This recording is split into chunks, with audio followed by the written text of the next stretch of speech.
Video तो बहुत emotional है और हकीकत है अल्लाह के हुक्म के सिवा कुछ भी नहीं होता। बट जो आज की दुनिया का सच है मैं तो वो बता रहा हूँ। मुझ समय कोई भी हो वो भी यही करता है कि थोड़ा सा कहीं पे कोई ट्रबल आया, किसी काम में गए कोई ट्रबल आया, वहाँ पर डिमोटिवेट होके बैठ गए कि भाई हम ही कर सकते हैं या वो बंदा ही कर सकता है जिसके पास हम गए थे और कोई नहीं कर सकता। जबकि सच ये है कि अल्लाह ही करने वाला है। जैसे कि उन्होंने बताया कि राजिक राजिक तू ही राजिक, शुक्र शुक्र अल्लाह तेरा शुक्र। अस्सलाम वालेकुम दोस्तों, आज की वीडियो में हम रिएक्शन करने वाले हैं एक हकीम जी के वाक़ये पर, जिसमें हकीम साहब का अल्लाह पर तवक्कुल बेनियाज होता है, जिस तवक्कुल से उनको क्या क्या अता होता है। तो देखिए इस वीडियो में और बताइए वीडियो आपको कमेंट में कैसी लगी। बिना देर के वीडियो को शुरू करते हैं।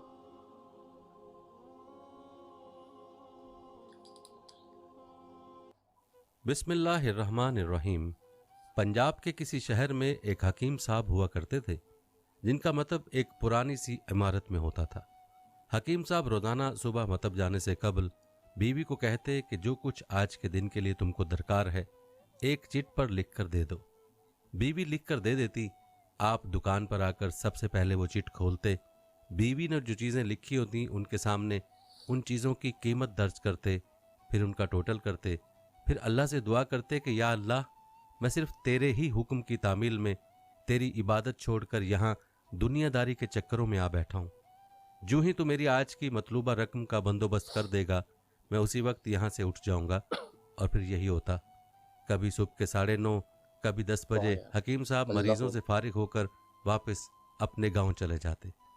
एक दिन हकीम साहब ने दुकान खोली, रकम का हिसाब लगाने के लिए चिट खोली तो वो चिट को देखते के देखते ही रह गए। एक मर्तबा तो उनका दिमाग घूम गया। उनको अपनी आंखों के सामने तारे चमकते हुए नजर आ रहे थे, लेकिन जल्द ही उन्होंने अपने असाब पर काबू पा लिया। आटे दाल वगैरह के बाद बेगम ने लिखा था बेटी के जहेज का सामान। कुछ देर सोचते रहे, फिर चीजों की कीमत लिखने के बाद जहेज का सामान लिखा। ये अल्लाह का काम है, अल्लाह जाने। एक दो मरीज आए बेशक। हुए थे, उनको हकीम साहब दवाई दे रहे थे। इसी दौरान एक बड़ी सी कार उनके मतब के सामने आकर रुकी। हकीम साहब ने कार या साहिब कार को कोई खास तवज्जो न दी, क्योंकि कई कारों वाले उनके पास आते रहते थे। दोनों मरीज दवाई लेकर चले गए। वो सूटेड बूटेड साहब कार से बाहर निकले और सलाम करके बेंच पर बैठ गए। हकीम साहब ने कहा कि अगर आपने अपने लिए दवाई लेनी है तो इधर स्टूल पर आ जाइए ताकि मैं आपकी नब्ज देख लूं, और अगर किसी मरीज की दवाई लेकर जानी है तो बीमारी की कैफियत बयान करें। वो साहब कहने लगे, हकीम साहब मेरा ख्याल है आपने मुझे पहचाना नहीं, लेकिन आप मुझे पहचान भी कैसे सकते हैं, क्योंकि मैं 15 या 16 साल बाद आपके मतब में दाखिल हुआ। आपको गुज़श्ता मुलाकात का अहवाल सुनाता हूँ, फिर आपको सारी बात याद आ जाएगी। जब मैं पहली मर्तबा यहाँ आया था तो वो मैं खुद नहीं आया था, खुदा मुझे आपके पास ले आया था, क्योंकि खुदा को मुझ पर रहम आ गया था और वो मेरा घर आबाद करना चाहता था। हुआ इस तरह था कि मैं लाहौर से मीरपुर अपनी कार में अपने आबाई घर जा रहा था। ऐन आपकी दुकान के सामने हमारी कार पंक्चर हो गई। ड्राइवर कार का पहिया उतार अच्छा। कर पंक्चर लगवाने चला गया। आपने देखा कि मैं गर्मी में कार के पास खड़ा हूँ।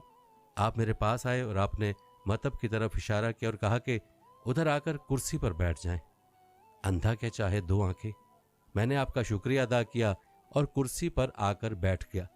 ड्राइवर ने ये कुछ अच्छा ज्यादा लगा, ही देर अंधा क्या लगा चाहे दी दो थी। आंखें। एक छोटी सी बच्ची भी यहाँ आपकी मेज के पास खड़ी थी और बार बार कह रही थी, चले ना, मुझे भूख लगी है।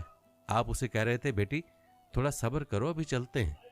मैंने ये सोचकर कि इतनी देर से आपके पास बैठा हूँ, मुझे कोई दवाई आपसे खरीदनी चाहिए ताकि आप मेरे बैठने को ज्यादा महसूस न करें।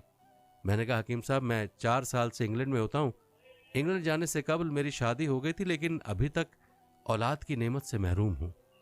यहाँ भी बहुत इलाज किया और वहाँ इंग्लैंड में भी, लेकिन अभी किस्मत में मायूसी के सिवा और कुछ नहीं देखा। आपने कहा, मेरे भाई तौबा अस्तगफार पढ़ो, खुदारा अपने खुदा से मायूस ना हो। ओहो। याद रखो उसके खजाने में किसी शय की कमी नहीं। औलाद, मालो असबाब और गमी खुशी, जिंदगी मौत, हर चीज उसी के हाथ में।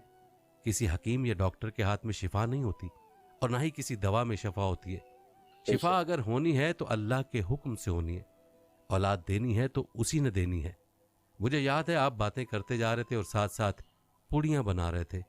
तमाम दवाइयाँ आपने 2 हिस्सों में तकसीम करके 2 लिफाफों में डाली। फिर बेशक। मुझसे पूछा कि आपका नाम क्या है। मैंने बताया कि मेरा नाम मोहम्मद अली है। आपने एक लिफाफे पर मोहम्मद अली और दूसरे पर बेगम मोहम्मद अली लिखा। फिर दोनों लिफाफे एक बड़े लिफाफे में डालकर दवाई इस्तेमाल करने का तरीका बताया। मैंने बेदिली से दवाई ले ली मोहम्मद क्योंकि मैं तो अली। सिर्फ कुछ रकम आपको देना चाहता था। लेकिन जब दवाई लेने के बाद मैंने पूछा कितने पैसे, आपने कहा बस ठीक है। मैंने ज्यादा जोर डाला तो आपने कहा कि आज का खाता बंद हो गया है। मैंने कहा मुझे आपकी बात समझ नहीं आई। इसी दौरान वहां एक और आदमी आ चुका था। उसने मुझे बताया कि खाता बंद होने का मतलब ये है कि आज के घरेलू अखराजात के लिए जितनी रकम हकीम साहब ने अल्लाह से मांगी थी वो अल्लाह ने दे दी है, मजीद रकम वो नहीं ले सकते। मैं कुछ हैरान हुआ और आज कुछ दिल में खाता। शर्मिंदा हुआ कि मेरे कितने घटिया ख्यालात थे और ये सादा सा हकीम कितना अजीम इंसान है। मैंने जब घर जाकर बीवी को दवाइयां दिखाई और ओहो। सारी बात बताई तो बेख्तियार उसके माशाल्लाह। मुंह से निकला वो इंसान नहीं कोई फरिश्ता है और उसकी दी हुई अद्वियात हमारे मन की मुरादें पूरी करने का बाइस बनेगी। हकीम साहब, आज मेरे घर में 3 फूल अपनी बहार देख रहे हैं। हम मियाँ बीवी हर वक्त आपके लिए दुआएं करते रहते बेशक। हैं। जब भी पाकिस्तान छुट्टी नॉर्मल आया इंसान कर ही नहीं कार सकता इधर यार रोकी, ऐसे। लेकिन दुकान को बंद पाया।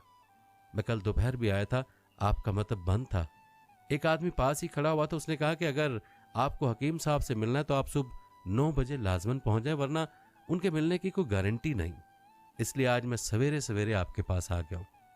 मोहम्मद अली ने कहा कि जब 15 साल कबल मैंने यहाँ आपके मतब में आपकी छोटी सी बेटी देखी तो मैंने बताया था कि उसको देखकर मुझे अपनी भांजी याद आ रही है। हकीम साहब, हमारा सारा खानदान इंग्लैंड सेटल हो चुका है।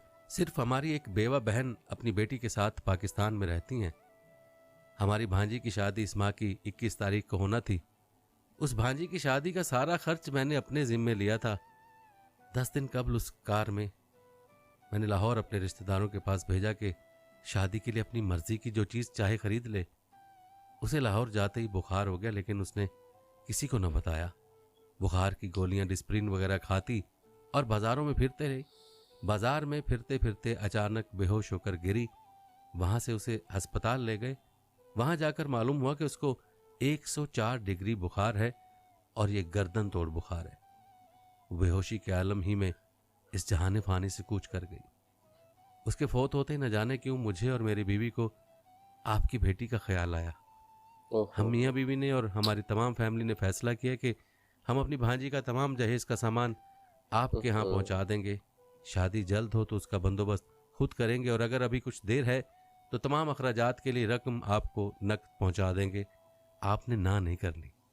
आप अपना घर दिखा दें ताकि सामान ओहो। का ट्रक वहाँ पहुँचाया जा सके। अच्छा। हकीम साहब हैरान व परेशान यूं गोया हुए, मोहम्मद अली साहब, आप जो कुछ कह रहे हैं मुझे समझ नहीं आ रहा। मेरा इतना दिमाग नहीं है। मैंने तो आज सुबह जब बीवी के अल्लाह हाथ अकबर। की लिखी हुई चिट यहाँ कर खोल कर देखी तो मिर्च मिसाले के बाद जब मैंने अल्फाज पढ़े बेटी के जहेज का सामान, तो आपको मालूम है मैंने क्या लिखा?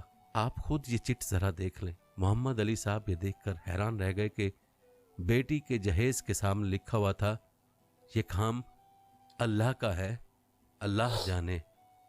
मोहम्मद अली साहब यकीन करें, आज तक कभी ऐसा नहीं हुआ था कि बीवी ने चिट पर चीज लिखी हो और मौला ने उसका उसी दिन बंदोबस्त न कर दिया हो। वाह मेरे मौला वाह, तू अजीम है, वाओ। तू करीम है। माशाल्लाह। आपकी भांजी अल्लाह की अकबर। वफात का सदमा है, लेकिन उसकी कुदरत पर हैरान होगा वो किस तरह अपने मौजज़े दिखाता है। हकीम साहब ने कहा, जब से होश संभाला एक ही सबक पढ़ा भाई कि ऐसे तो सुबह लोग विर्द कुछ ही करना होंगे है इस दुनिया में राजिक जो इतना तवक्कुल राजिक करते होंगे तू मेरे ही ख्याल राजिक, से। और शाम को शुक्र शुक्र मौला तेरा शुक्र।